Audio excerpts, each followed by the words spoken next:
In this lesson, we're going to go over the traditional elements of the intentional tort of intentional infliction of emotional distress, or IIED. Here we say the intentional infliction of emotional distress, or IIED, occurs when the defendant acts with extreme or outrageous conduct, which causes or is a substantial factor in bringing about severe emotional distress in the plaintiff with specific or general intent, or with recklessness as to the risk of causing severe emotional distress.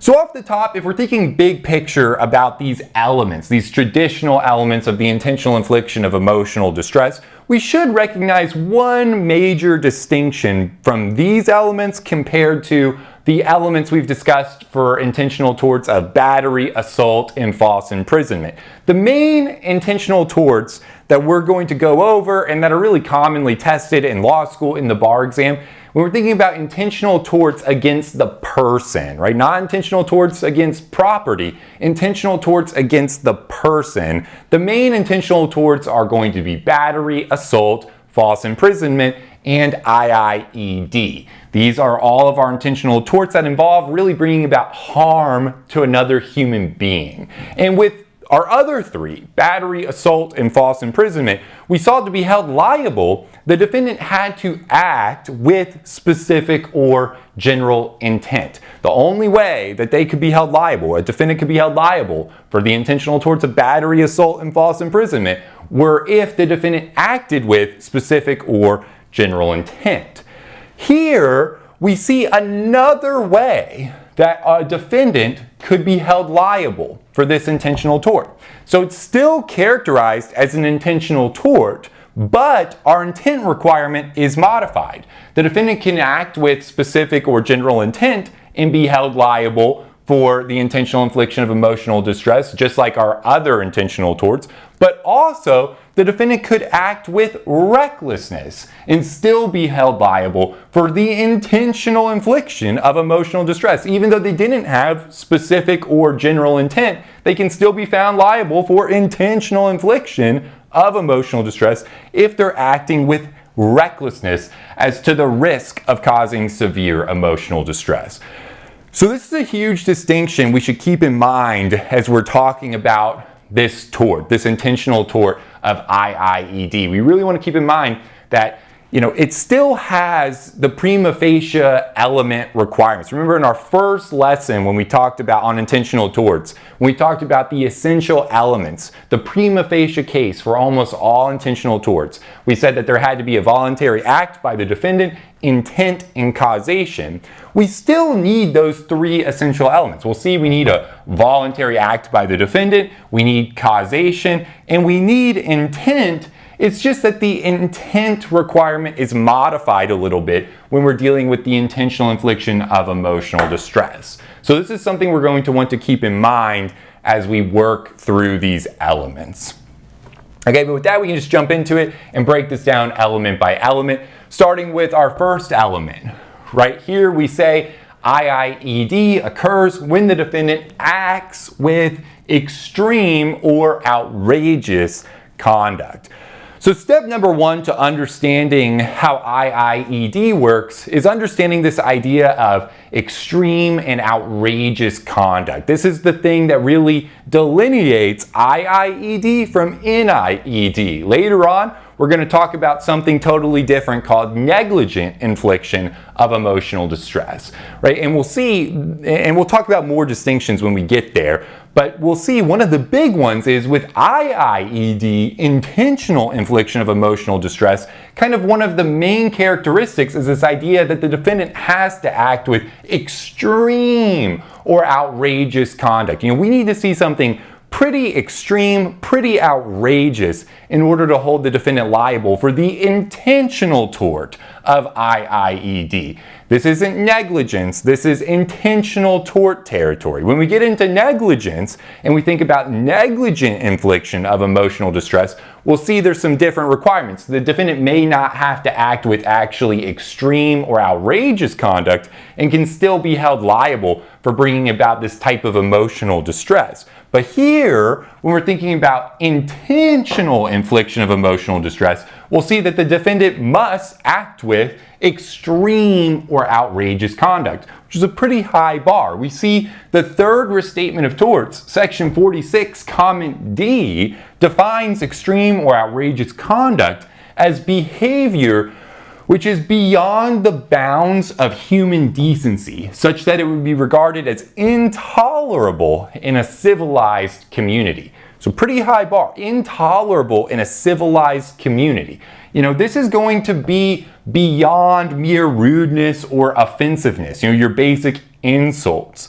It's important to recognize that there is no bright line rule here. We know some things that from case law that are not going to be considered extreme and outrageous conduct, and some things that are going to be considered extreme and outrageous conduct. And we can talk about some of those examples as we go through this, but it is important to recognize that there is no bright line rule. This is very broad, very flexible. This is going to be something that's very fact specific. It's going to be very case by case, very individualistic. The element itself is far less precise, right? When we're thinking about IIED, it's a far less precise definition, less precise analysis than things like battery, assault, and false imprisonment. There, we have much more specific, laid out definitions. This is going to be way more broad, way more flexible. There is no bright line rule. But what do we know when we're trying to define extreme or outrageous conduct? Right, well, the third restatement again says it's going to be behavior which is beyond the bounds of human decency, such that it would be regarded as intolerable in a civilized community. So generally, we do know from the case law that mere rudeness or callous offensiveness is insufficient.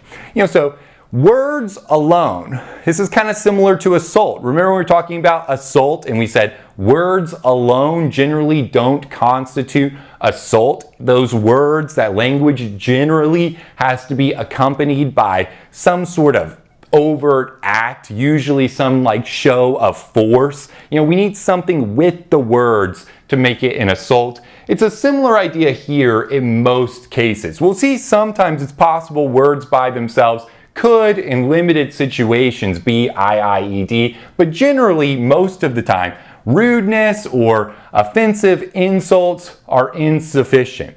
And this generally includes isolated sexual propositions and use of racial epithets alone, right? So, even if a person one time goes up to another person and kind of makes an unwanted sexual proposition, this is not going to be the type of language by itself. Hey, do you want to do X, Y, and Z with me? Some, sexual proposition, even if it's disgusting and degrading, that's generally not enough to be considered extreme or outrageous, especially if it's an isolated incident.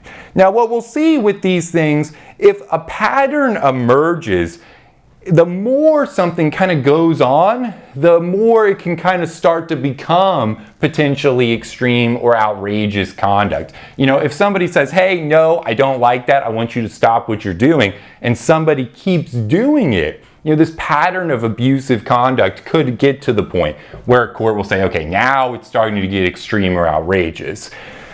Same idea with racial slurs. One time doing it without any other context, just the words alone, the use of the language itself, without the accompaniment of, some other physical or overt act. Generally, the words alone, the use of a racial slur by itself is not enough to be considered extreme or outrageous, especially if it's an isolated incident. Again, same rules apply. If it becomes something though that's repeated and it starts to become a pattern, at some point it can start to become abusive enough to be considered extreme or outrageous. So anytime though we're looking at just that one isolated incident of language by itself without any other facts, that's generally not enough to be considered extreme or outrageous. We need something a little bit more. And so important factors the courts are going to consider, which can kind of aggravate the circumstance even, and start to push something that might have been, not extreme or outrageous, can kind of tip the needle in that direction, will be these types of factors. Number one, the vulnerability of the plaintiff, or kind of the susceptibility of the plaintiff to emotional distress, the relationship of the defendant to the plaintiff, the defendant's pattern of behavior to the plaintiff, and the defendant's knowledge of the plaintiff's susceptibility to emotional distress. All of these factors can kind of tip the needle in both directions. And we can break each of these down, right? Obviously, if we're dealing with a more vulnerable class of plaintiff, right off the top, thinking about case law, this would include, very obviously, children. This would include pregnant women. This would include the elderly, any segment of the population that might be more susceptible to emotional distress, might be more vulnerable to emotional distress. Again, children, pregnant women, elderly, these populations, things that are done to these segments, we might say if that was done to an average adult of ordinary sensibilities, that wasn't in that class, it might not be extreme or outrageous, but when you do it to this type of person, it starts to move the needle, right? When you say something to, a child or an elderly person, especially, right, to a child though, we can see how that's maybe more damaging, more extreme or outrageous, more beyond the bounds of human decency than it would be if it was said to an adult, right? Take a sexual proposition. Unwanted sexual propositions are bad for anybody. I don't want to minimize that. You going up to someone and making some inappropriate sexual proposition is always bad, but we could maybe understand how it's especially worse if an adult does it to a child. One adult doing it to another adult. As you get older, you get better at learning how to kind of ignore stuff or deal with it, and kind of move on. Children may not have the same coping mechanisms that adults have. So we could see how maybe though making this type of sexual proposition to a child is very different, and that could be an isolated incident of a sexual proposition made by an adult to a child would probably be considered beyond the bounds of human decency, such that it would be regarded as intolerable in a civilized community, right? So again, kind of we can change the fact patterns a little bit and based on these factors, and it can start to tip the needle is the main point I'm trying to make, right? So again, though, the vulnerability or susceptibility of the plaintiff to emotional distress can really tip the needle. A child, pregnant women typically have been put in this category. Also, elderly people have all been kind of placed in these categories that might be more susceptible to emotional distress, right? They're just more vulnerable in certain instances to certain types of emotional abuse and distress that could be implemented, right? So the vulnerability of the plaintiff is going to be really important. The relationship of the defendant to the plaintiff. This would become especially important if we see that the defendant is kind of the superior and the plaintiff is the subordinate. Think about the parent-child relationship or a teacher-student relationship or an employer-employee relationship where kind of one person is in more of a position of power and can kind of abuse that power against the subordinate who might kind of be required to kind of abide by what the superior is saying or doing to either keep their job or avoid some other type of punishment. Anytime we have that type of relationship, right, that could be more indicative of extreme or outrageous conduct. We see this all the time in the employer-employee context, right? An important note to make here too is in intentional infliction of emotional distress, we often see these actions brought against corporations, right? Employers, business entities, corporations. There's a famous case where basically, and this is kind of a classic fact pattern, where we have a corporation who learns that some of the supplies they're having their employees use actually contains harmful radioactive products, right? So when the corporation learns about this, rather than trying to help their employees, they try to hide what's going on. And ultimately, this ends up harming a lot of their employees with these radioactive substances they're working with. In that case, that relationship of employer-employee really makes it that much worse. We would say there the employer really has a duty to protect its employees from that type of harm, right? And so when the employer learns about something like this, at that moment, if they went and took the right steps to try to mitigate the harm, that would probably not be considered extreme or outrageous, even though maybe they did supply these harmful pieces of equipment. If they didn't know about it, okay, that's probably not intentional infliction of emotional distress. But when they start to engage in covering it up, right, because of their relationship, this employer-employee relationship, where the employee probably trusts that the employer is giving them, a safe work environment, that's where we get into, okay, this is beyond the bounds of human decency, such that it would be regarded as intolerable in a civilized community. So the vulnerability of the plaintiff, the relationship of the defendant to the plaintiff, both really important factors to keep in mind. Also, the defendant's pattern of behavior. Again, this is a really broad test. So an isolated event could be in itself, just one really bad isolated event could be enough by itself to be extreme or outrageous. But we see in a lot of the case law, if a pattern emerges, kind of a pattern of abuse, where it just keeps happening over and over and over again, the more of a pattern that we see develop, the more likely it can actually be considered extreme or outrageous conduct. So again, an isolated incident where we have a person using a racial slur against another person, one time isolated by itself, words alone, probably not enough for intentional infliction of emotional distress purposes to constitute extreme or outrageous conduct. But if it keeps happening, and it can rise to that level of being abusive enough, especially if we're looking at the relationship, if it's an employer to an employee, that kind of context again, where the employee really has no choice because they need the job. They're depending on that economic source from this employer, so they don't really have a way to get out of it. And on top of that, it's a pattern that's emerging. Well, in that case, we could see it start to rise to the level of extreme or outrageous for purposes of IIED. Okay, so just another factor to keep in mind that can kind of tip the scales both ways, tip the needle, if you will. And then finally, the defendant's knowledge of the plaintiff's susceptibility to emotional distress can be important in this analysis as well. Say that our plaintiff has some special sensitivity, and this defendant knows about this special sensitivity, and they use that to really try to bring about severe emotional distress in the plaintiff. Take, for example, a plaintiff that maybe has a severe fear of spiders, right? Arachnophobia. And so our defendant knows this. Hey, I know this person is really afraid of spiders. I want to cause them severe emotional distress. I know I'll dangle a spider in front of them to, cause them this severe emotional distress.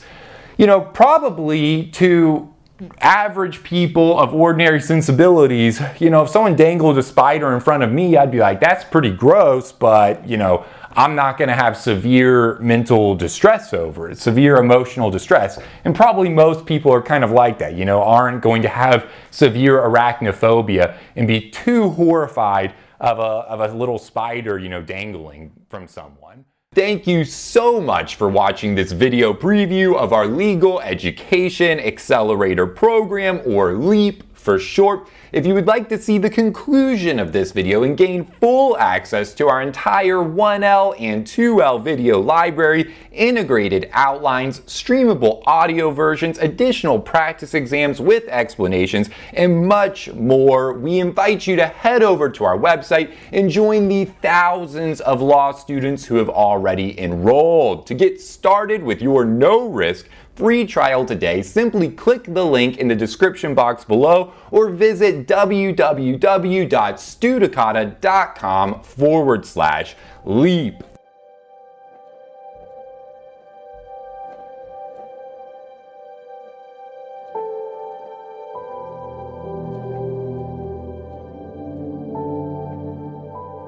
Hi everyone, my name is Serena and I'm currently a law student at South Texas College of Law, Houston. Hi everybody, my name is Shiva and I'm currently a law student at Southwestern. Hi everyone, my name is Michelle and I am a first year student at South Texas College of Law, Houston.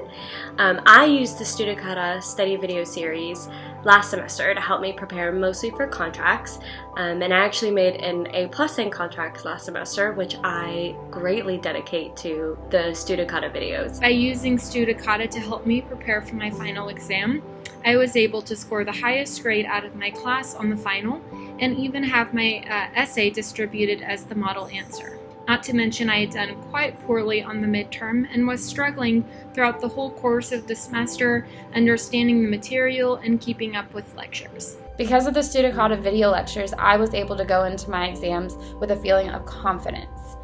I didn't have to worry about what the rules of law were or how I was going to organize my answer to an essay question. I would absolutely recommend the Studicata series and their online course materials to anyone. I think that they are not like professor lectures that you might find online or other outside study materials that you may encounter. I think that the Studicata videos really focus on not only ensuring that you understand the material that you're going to encounter on your final, but they also help you to understand kind of the best method for test taking, and they really break down how to approach each problem and the best ways to tackle certain methods on testing, and I think that's really important, and I think it's really special. I don't see that anywhere else in any of the other online resources that I've found. So I would certainly recommend Studicata to anyone who is studying in law school right now. Good luck on your studying and you're going to do great. I would definitely recommend Studicata to anybody watching this video. Give it a chance. I'm positive that you will love it, that you will get a lot out of it, and that you will be happy that you gave it a chance. I definitely am. I know I will be using Studicata in the future. And I cannot thank Studicata enough for getting me through my first semester of law school. I will definitely continue to watch the Studicata video lectures throughout my law school career, and I highly recommend that any future or current law student do the same.